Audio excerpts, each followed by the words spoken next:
Chers amis, bonjour. Aujourd'hui, on va parler de Rabbi Nathan de Breslev. Aujourd'hui, on est jeudi. Et ce soir, c'est-à-dire demain, mais à partir de ce soir, c'est la Iloula de Rabbi Nathan. Ça veut dire l'anniversaire de la disparition de Rabbi Nathan, qui est décédé il y a environ 175 ans. Et dans toutes les communautés, Breslev, on a l'habitude de fêter cette Iloula et de parler des enseignements de Rabbi Nathan, des trésors que Rabbi Nathan nous a laissés. Rabbi Nathan, c'était l'élève de Rabbi Nachman. Rabbi Nachman est né à Mesiboz, en Russie, en 1772. Et 8 ans après, en 1780, est né Rabbi Nathan à la ville de Nemirov, qui est environ à 150 km de Mesiboz. Et donc, Rabbi Nathan est né 8 ans après. Donc il y avait une différence entre Rabbi Nachman et Rabbi Nathan de 8 ans. Et Rabbi Nachman, bien sûr, c'est le maître accompli. Il a, très jeune, il a excellé dans le service divin, dans l'étude de la Torah, dans la prière déjà tout jeune.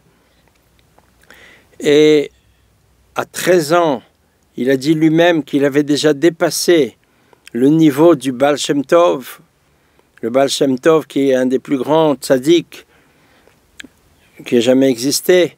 À 13 ans, Rabbi Nachman avait déjà dépassé le niveau du Baal Shem Tov et Rabbi Nachman a commencé à se faire connaître et est devenu un vrai maître, un vrai rebbe.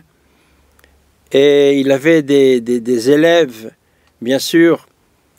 Et Rabbi Nathan, qui donc est né 8 ans après, avait entendu parler de Rabbi Nachman, mais il ne l'avait pas encore connu.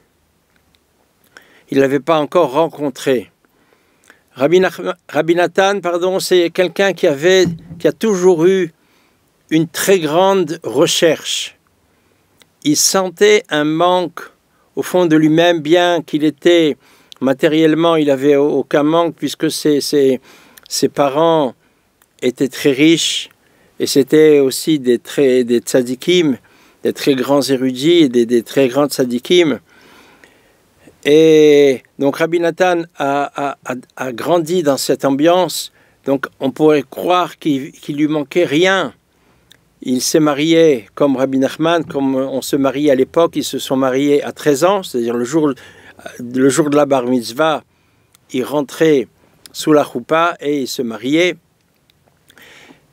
Mais Rabbi Nathan sentait un manque, puisque Rabbi Nathan avait une recherche de Dieu très très profonde et très forte, et bien qu'il allait chez tous les tzadikim de la région, tous les tzadikim qu'il aurait pu connaître, il a connu les plus grands tzadikim de son époque, Rav Levi Yitzhak de Berditchev, Rabbi Baruch, des grands maîtres chassidiques, mais ils ne sont pas arrivés à... Bien sûr, il a appris de ces gens-là, mais il ressentait encore un manque, il avait encore une soif. Personne n'arrivait à lui combler le manque qu'il ressentait. Et il a entendu parler de Rabbi Nachman, et la Providence a fait que Rabbi Nachman est venu habiter à la ville de Breslev, qui était proche de Nemirov, de la ville où était Rabbi Nathan, et il y avait entre Nemirov et Breslev environ 18 kilomètres. Et donc Rabbi Nathan a dit, tiens, c'est bien, maintenant je vais pouvoir aller chez ce tzaddik, peut-être que je vais trouver chez lui de quoi étancher ma soif. Et le jour où ils se sont rencontrés, c'était le 18 septembre 1802. Rabbi Nachman avait 30 ans et Rabbi Nathan avait 22 ans. Et il y a eu le regard de ces deux hommes, les regards de chacun donc se sont croisés, et c'est la première fois qu'il y a eu cette rencontre qui va changer la face du monde. Je dis toujours que le jour de cette rencontre, c'est le point culminant de l'histoire. Pourquoi? On a vu des autres tzadikim dans toutes les époques. Il y a eu le Harizal, il y a eu Moshe Rabbeinu, il y a eu Rabbi Shimon Bar Yochai. Le Harizal aussi, Moshe Rabbeinu, il a eu comme élève Yehoshua, Binoun, et le Harizal, il a eu comme élève Rabbi Chaim Vital. Et donc, qu'est-ce qu'il y a de plus dans cette rencontre entre un maître et un élève, entre Rabbi Nachman et Rabbi Nathan? Il y a de plus que Rabbi Nathan était un élève et devenu, une fois qu'il a rencontré Rabbi Nachman, il est devenu un élève accompli, un élève parfait. Il a complètement enlevé, complètement annulé ses propres compréhensions, son propre savoir, son passé. Pourquoi il a fait ça? Parce qu'il a compris que maintenant, il était en présence de quelqu'un qui était complètement différent de tout ce qu'il a connu.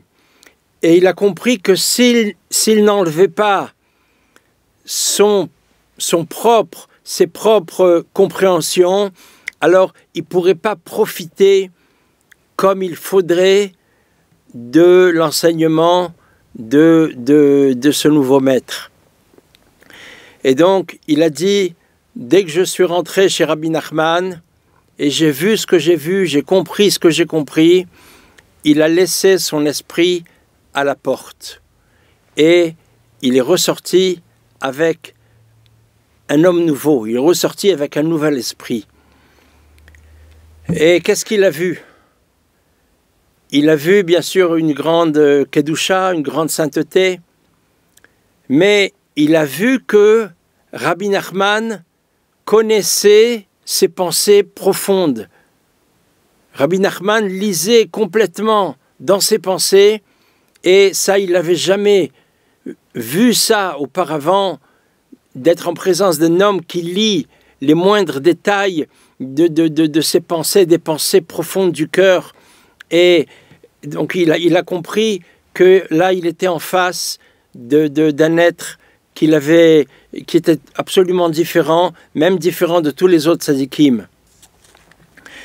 Et donc, cette rencontre, c'est le point culminant de l'histoire, parce que l'histoire,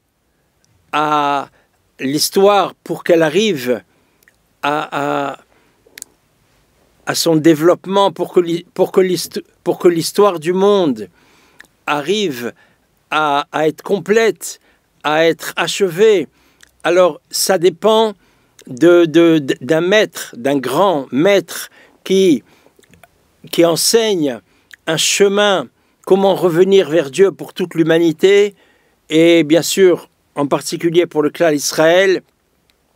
Mais ce maître, comme on dit, quelqu'un ne peut pas se faire de la publicité pour lui.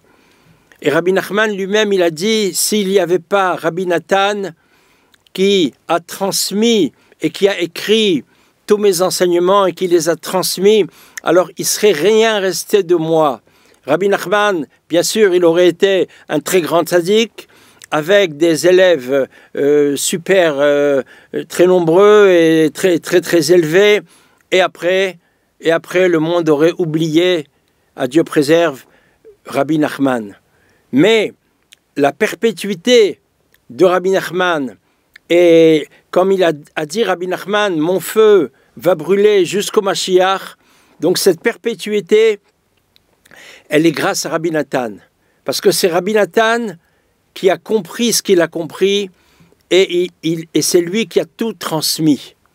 C'est lui qui a tout transmis. Il a écrit les enseignements de Rabbi Nachman, il a écrit ses propres explications, Rabbi Nathan a lui-même de la Torah, il a écrit le Likutei Halachot, il a écrit le Likutei Tfilot, c'est un livre de prière, il a écrit le Elim la Troufa, c'est des lettres qu'il écrivait à son fils. Donc il a laissé une œuvre immense qui guide tous ceux qui ont eu un brin de recherche. L'œuvre de Rabbi Nathan, elle est absolument indispensable pour toute personne qui aujourd'hui, dans la tempête dans laquelle on vit aujourd'hui, dans le monde est absolument dans une tempête, et pour pouvoir tenir, pour que le bateau arrive à bon port, alors on a absolument besoin de tout l'enseignement de Rabbi Nathan qui explique l'enseignement et les principes du Rabbi Nachman. Et donc ce jour-là, grâce à Dieu, cette rencontre a eu lieu, et depuis, c'est pour ça que le monde va mieux. Depuis qu'il y a eu cette rencontre, alors le monde va mieux, il y a eu des inventions, on a trouvé des remèdes à des maladies, parce que le monde arrive va arriver à sa perfection. Puisque le maître accompli a trouvé l'élève accompli, c'est ça ce qui manquait depuis le début de la création. Et maintenant, bien sûr, qu'est-ce qu'il faut? Il faut que les élèves de Rabbi Nachman, les élèves de Rabbi Nathan, les élèves doivent eux aussi transmettre l'enseignement de Rabbi Nachman, de Rabbi Nathan. Et donc, il faut maintenant s'abreuver, il faut profiter de leur enseignement. Mais déjà, l'enseignement est là, tout est là. C'est comme, on sait que malheureusement, le temple, le Beth Amikdash a été détruit 2 fois, mais David Améler a trouvé l'endroit. Il a trouvé l'endroit du Beth Amikdash. Et ça, on ne peut plus le détruire. On sait que quand le Beth Amikdash va être reconstruit, il va être reconstruit à cet endroit. C'est pour ça qu'on va au Kotel et on connaît l'endroit du Beth Amikdash. L'endroit du Beth Amikdash, il ne va pas changer. On a déjà trouvé quelque chose. C'est-à-dire que le plus important, c'est d'arriver à ce qu'on appelle des points de non-retour. Rabbi Nachman et Rabbi Nathan se sont mis ensemble et ont attiré sur terre une lumière que cette lumière, elle pourra plus jamais s'éteindre. On est arrivé à un point de non-retour et leur enseignement, il est là, tout est expliqué, leur enseignement, il se renouvelle chaque jour et c'est à nous à nous abreuver, c'est à nous à rechercher leur Esprit Saint qui est dans leurs livres. Et c'est marqué que le Mashiach va enlever du monde le souffle d'impureté. Comment, on sait très bien toute l'impureté qu'il y a dans le monde aujourd'hui, mais comment Mashiach va faire? Mashiach va s'inspirer et va nous inspirer à nous aussi pour chercher dans les livres, dans les enseignements, dans les explications des tzadikim, pour chercher leur souffle de sainteté, leur souffle divin. Le souffle divin qui les animait, c'est ça qu'on a besoin de chercher et de trouver, chacun à sa façon, dans les livres qui sont l'héritage que ces tzadikim nous ont laissé. Et il y a suffisamment de quoi réussir sa vie pleinement. Si on s'attache à ces tzadikim, alors on peut complètement réussir sa vie et on peut complètement être réparé. On peut arriver à une réparation totale. Et donc Rabbi Nathan, qui a compris que il devait s'annuler pour recevoir l'enseignement de son maître, bien sûr qu'après, il est revenu chez lui et ses parents et sa femme, c'était ce qu'on appelle des mitnagdim, c'était des opposants au mouvement chassidique qui était, on va dire, nouveau. Il y avait eu déjà une opposition au temps du Baal Shem Tov, et donc tout le mouvement chassidique n'était pas encore accepté, n'était pas encore compris. Et à tort, il y avait bien sûr des opposants. Et donc ça n'a pas été facile pour Rabbi Nathan, qui a dû lutter contre sa femme, lutter contre ses parents, ses beaux-parents, sa famille, son entourage, pour aller très très fréquemment chez Rabbi Nachman et puiser l'enseignement de Rabbi Nachman. Et on apprend de Rabbi Nathan, on apprend tout. On apprend tout, c'est-à-dire Rabbi Nathan, et pour nous, c'est incroyable, mais il est comme un père. Il est comme un père. Comment on peut, si on va dire que on s'attache à un ami, qu'on a un très bon ami, alors qui c'est cet ami? Cet ami, eh ben, c'est un grand tzaddik. Ah, d'accord. Où il est? Eh ben, il est déjà décédé. Ah, bon, tu l'as connu? Non, je n'ai pas connu. J'ai connu que ses livres. Mais depuis quand il est décédé? Ben, il est décédé, ça fait environ 170 ans, 175 ans. Et c'est ton ami? Oui. Il te guide? Oui. C'est lui qui me guide. Chaque jour, quand j'ai une difficulté, je vais vers ses enseignements et je trouve des lumières, je trouve des indications, je trouve des solutions dans ma vie. Je sens une présence, je sens quelqu'un qui me comprend. Je sens dans les lettres de Rabbi Nathan qu'il a écrit à son fils, on peut lire ces lettres et on a l'impression qu'il les a écrites aujourd'hui pour nous qui voient ce qui se passe dans notre tête, dans notre cœur. Ils voient ça comme si on avait un miroir en face de nous.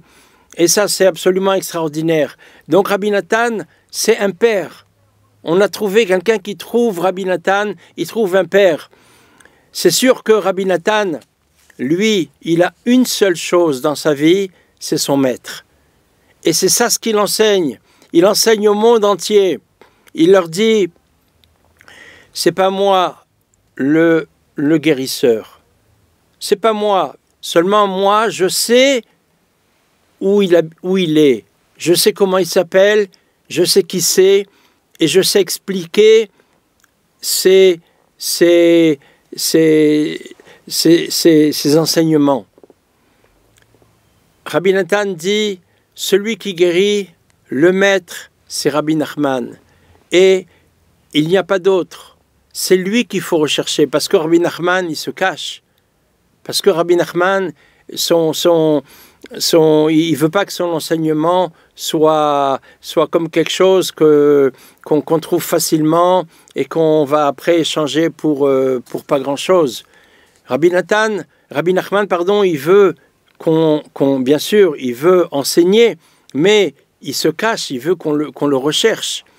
Et Rabbi Nathan nous fait bien comprendre que toute la joie toute la force qu'on peut avoir aujourd'hui pour vivre comme il faut, pour être content malgré toutes les difficultés, pour s'encourager, pour trouver l'enthousiasme dans l'étude de la Torah, dans la prière, dans la vie, pour être content de vivre. Tout ça, il y a une seule adresse, c'est Rabbi Nachman. Les conseils de Rabbi Nachman, les enseignements de Rabbi Nachman. Et Rabbi Nathan, lui, il explique ses enseignements. À tel point que les grands maîtres dans Breslev nous ont dit qu'il faut passer plus de temps à étudier les livres de Rabbi Nathan, par exemple l'écouter à la Chot, que les livres de Rabbi Nachman lui-même, bien que Rabbi Nathan ne fait qu'une chose, expliquer son maître. Et il est un élève parfait, c'est-à-dire il n'y a aucune déviation de l'enseignement de son maître. Il transmet intégralement, sans aucune erreur, sans aucune déviation, l'enseignement de son maître. Donc, Rabbi Nathan, c'est absolument et exactement la pensée et le vouloir de Rabbi Nachman. Et il y a quelque chose d'extraordinaire, c'est que il y avait des élèves de Rabbi Nachman. Après, Rabbi Nachman est disparu, a quitté ce monde très jeune, à 38 ans. Donc Rabbi Nathan a connu Rabbi Nachman 8 ans. C'est tout. Et après que Rabbi Nachman est décédé, il a laissé beaucoup d'élèves. Et Rabbi Nathan donc, a pris la suite du mouvement. C'est lui qui a tout construit. Et il avait aussi des élèves. Mais les élèves de Rabbi Nathan n'avaient pas connu Rabbi Nachman. Ils connaissaient que Rabbi Nathan, puisqu'ils étaient plus jeunes. Donc on avait les élèves de Rabbi Nachman qui ont connu Rabbi Nachman, et on avait aussi les élèves de Rabbi Nathan qui ont connu Rabbi Nathan, mais qui n'ont pas connu Rabbi Nachman. Et on voyait plus de résultats, plus de ferveur, plus d'enthousiasme chez les élèves de Rabbi Nathan, bien qu'ils n'avaient pas connu, eux, directement Rabbi Nachman. Donc, on voit que le plus important, c'est pas d'avoir connu ou pas Rabbi Nachman. Parce qu'aujourd'hui, à notre époque, on peut dire, oui, mais moi, je n'ai pas connu Rabbi Nachman. Donc, c'est vrai, ceux qui l'ont connu, on comprend, ils sont devenus des grands tzadikim, mais nous, comment on va faire? Non, c'est pas vrai, parce que même de Rabbi Nathan, on peut dire aussi la même chose, je ne l'ai pas connu. Ceux qui ont connu Rabbi Nathan, mais je ne l'ai pas connu, non. On comprend de ce qu'on a dit maintenant que le plus important, c'est de qui on reçoit.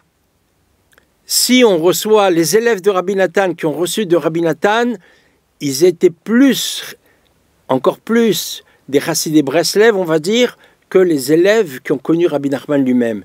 Donc ça, c'est valable jusqu'à aujourd'hui. Tout dépend de qui on reçoit. Si on reçoit de quelqu'un qui ne dévie absolument pas de la direction, de la pensée de Rabbi Nachman, alors c'est comme si on avait connu Rabbi Nachman. Et pareil pour Rabbi Nathan, c'est comme si on avait connu Rabbi Nathan. Et Rabbi Nathan, donc, c'est lui qui a tout fait. Il nous apprend à être content d'avoir entendu parler, de savoir qu'il y a eu un tzaddik pareil comme Rabbi Nachman dans le monde, qui est arrivé à dépasser et à vaincre complètement toutes les forces du mal. Et ça suffit. De la même façon que Yosef, quand Yosef a résisté à son épreuve et n'a pas fauté avec la femme de Potiphar, alors il a sauvé le monde entier, et c'était suffisant un seul homme résiste à l'épreuve, c'était suffisant. Il a fait la preuve pour le monde entier. De la même façon, Rabbi Nachman est arrivé à vaincre complètement le mal. Il est arrivé à être un tzaddik complet. Et donc, lui, il a sauvé le monde. Seulement, pour le reste du monde, il faut le savoir. Il faut savoir que c'est ça l'adresse. Il faut savoir qu'il faut le rechercher. Il faut savoir comment Rabbi Nachman enseigne. Parce que Rabbi Nachman laisse le choix. C'est vrai qu'il veut qu'on soit des serviteurs de Dieu, et il veut nous aider, et c'est son seul but. Mais, d'un autre côté, il nous laisse le choix, il ne veut pas faire le travail pour nous, parce que ça ne sert à rien. Donc, d'un côté, si il n'y avait pas Rabbi Nathan qui nous encourageait tout le temps, et qui nous dit, ne crois pas, ne va pas chercher un autre maître, ne va pas chercher ailleurs, parce que ne crois pas que tu n'as pas eu des solutions. Seulement, il faut attendre. Seulement, il faut encore plus rechercher. Seulement, il faut déjà se réjouir d'avoir connu, même si tu n'arrives pas au résultat que tu voudrais, mais tu dois déjà te réjouir d'avoir connu, de savoir qu'il y a dans le monde un tzaddik comme Rabbi Nachman. Uniquement le fait de savoir ça, alors de ça tu dois te réjouir. Et qui c'est qui enseigne ça? C'est Rabbi Nathan. Sinon, on dirait, bon, c'est vrai, il y a Rabbi Nachman, mais je ne le comprends pas. Je ne le comprends pas, j'arrive pas. Non, Rabbi Nathan, il nous dit, ne fais pas cette erreur. Rabbi Nathan, il nous dit, moi je vais t'introduire. Moi je vais t'introduire, moi je vais te soutenir, moi je vais t'encourager. Et il arrive, Rabbi Nathan. Les enseignements de Rabbi Nathan, de l'écouter à la chot, l'écouter de Tfilot, ils proviennent d'une sainteté qu'on ne peut même pas imaginer. Rabbi Nathan, il a des enseignements absolument révolutionnaires. Il bouleverse toute la pensée juive. Des fois, quand je lis des passages de l'écouter à la chot, alors je m'arrête de lire. Et je regarde autour de moi s'il y a quelqu'un qui a vu ce que j'ai vu. Parce que c'est trop, on ne peut pas écrire une chose pareille. Comment une chose tellement forte, des explications tellement fortes qui peuvent changer la face du monde, et elles sont posées là dans un livre. Et je me dis, mais il y a quelqu'un, alors je vais prendre le livre, je le ferme, et je le mets dans la bibliothèque. Parce que je dis, non, c'est trop. C'est trop, il faut aller doucement. Il faut aller doucement, calmons les choses. Et parce que ces enseignements de Rabbi Nathan, ces explications de Torah qu'il a données, ces Chidushim proviennent d'un endroit absolument saint et absolument élevé. Et donc, Rabbi Nathan, aussi, ce qu'il nous donne, c'est l'amour qu'on peut ressentir pour Rabbi Nachman. Il avait un amour pour son maître, comme la Torah raconte, de l'amour qu'il y avait entre David et Yehonatan. Et là aussi, encore une fois, on peut voir l'amour entre deux hommes, entre un maître et un élève. C'est l'amour que Rabbi Nathan, Rabbi Nachman, c'est sûr aussi que lui aussi, il aimait son élève, mais ça se manifeste plus chez Rabbi Nathan, l'amour de son maître. Et il y a une histoire que, une fois, Rabbi Nachman voyageait il était dans un village, et Rabbi Nathan a appris que Rabbi Nachman était dans ce village, et il est venu à l'auberge de Rabbi Nachman, et le matin, très tôt, Rabbi Nachman est parti avec sa charrette, son carrosse, il est parti. Et quand Rabbi Nathan s'est levé, il a vu que Rabbi Nachman était parti, il a demandé quelle direction il a pris, et il s'est mis à courir derrière. Et il a dit, je vais essayer de rattraper le carrosse. Et il a couru, et effectivement, il y avait un autre élève de Rabbi Nachman qui savait que Rabbi Nachman allait passer par un certain fleuve avec un pont, et il attendait à cet endroit que Rabbi Nachman passe pour lui demander une bénédiction. Et donc, Rabbi Nachman, avec son carrosse, s'était arrêté pour cette personne. Et donc, Rabbi Nathan, qui courait, a pu les rejoindre. Et il y avait aussi Rabbi Naftali, c'était un autre très grand élève de Rav Nachman, de Breslev. Quand il a vu Rabbi Nathan courir, il a couru lui aussi derrière lui. Et donc, Rabbi Nathan est arrivé au carrosse. Il y avait l'élève de Rabbi Nachman, il y avait Rabbi Nachman et son carrosse. Et il y avait Naftali qui arrive. Et c'était le matin, et se retrouvent tous les trois devant Rabbi Nachman. Rabbi Nachman leur dit, est-ce que vous voulez que je vous fasse une bénédiction ou est-ce que vous voulez de moi un enseignement? Rabbi Nathan a répondu sans hésiter, il a dit, nous on veut maintenant un enseignement, la bénédiction, vous la ferez après. Et c'est ce qui s'est passé. Donc, Rabbi Nachman a dit un enseignement et il est parti. Et quand il est parti, Rabbi Nathan a continué à courir jusqu'après le carrosse. Et tant qu'il voyait la charrette, le carrosse de Rabbi Nachman, alors il continue à courir jusqu'à ce qu'il l'a plus vu, alors il est rentré. On voit l'amour d'un élève envers son maître. Et il y a beaucoup à dire, bien sûr, mais on n'a pas tellement de temps. Rabbi Nathan, a toujours su que lui, c'était que l'élève. Et même après, quand Rabbi Nachman est décédé, Rabbi Nathan n'a pas dit « maintenant c'est moi le maître ». Maintenant, voilà, comme on dit chez les autres chassidim, le roi est mort, vive le roi. Non, il a dit « mon maître, c'était lui et ça sera toujours lui. Jusqu'à ce que Mashiach vienne, ça sera que lui. Et moi j'emmène les gens vers lui. Moi, je dirige les gens vers lui. C'est tout. » Et la dernière nuit, où, avant la disparition de Rabbi Nachman, alors Rabbi Nathan était là devant son maître et ils ne se sont pas parlé. Ils se sont regardés. Et toute la nuit, Rabbi Nachman a regardé Rabbi Nathan. Et il le fixait, il le regardait. Et Rabbi Nathan a compris dans ce regard beaucoup de choses. Et il a compris que sa vie serait difficile, bien qu'elle avait déjà été difficile. Il a dû faire une grande guerre pour arriver à ce qu'il était arrivé. Mais il a compris que Rabbi Nachman, par ses regards, lui donnait la force.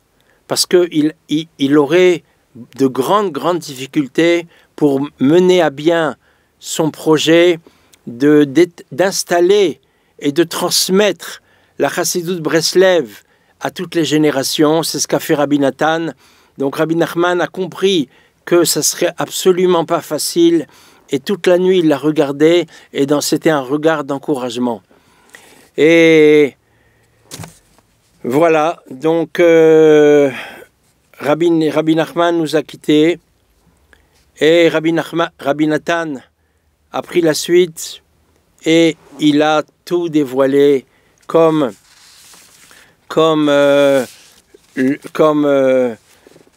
c'est marqué dans le Zohar que la première délivrance a eu lieu par Moshe Rabbeinu avec son bâton. Il a ouvert la mer Rouge et il a sauvé les béné Israël qui sont passés. Et la dernière délivrance, celle qui doit venir bientôt, si Dieu veut, ça sera aussi par un bâton, mais ça sera par un petit bâton, par une plume. Parce que les tzadikim, par leurs écrits, ils vont fendre les eaux de la Torah pour donner des explications qui sont un passage, comment chacun va trouver son chemin pour arriver vers Dieu. Et donc, La deuxième délivrance se fera par la plume. Cette plume, c'était la plume de Rabbi Nathan. Et c'est lui qui va amener la délivrance au monde dans les écrits qu'il nous a laissés, dans son Likutei Halachot, dans son Likutei Tfilot, dans son Elim la Troufa. Et chacun peut trouver dans les écrits, dans la plume de Rabbi Nathan, chacun peut trouver toutes les solutions et tous les conseils qu'il a besoin. Et on espère arriver à la délivrance future bientôt. Amen ve Amen. Amen.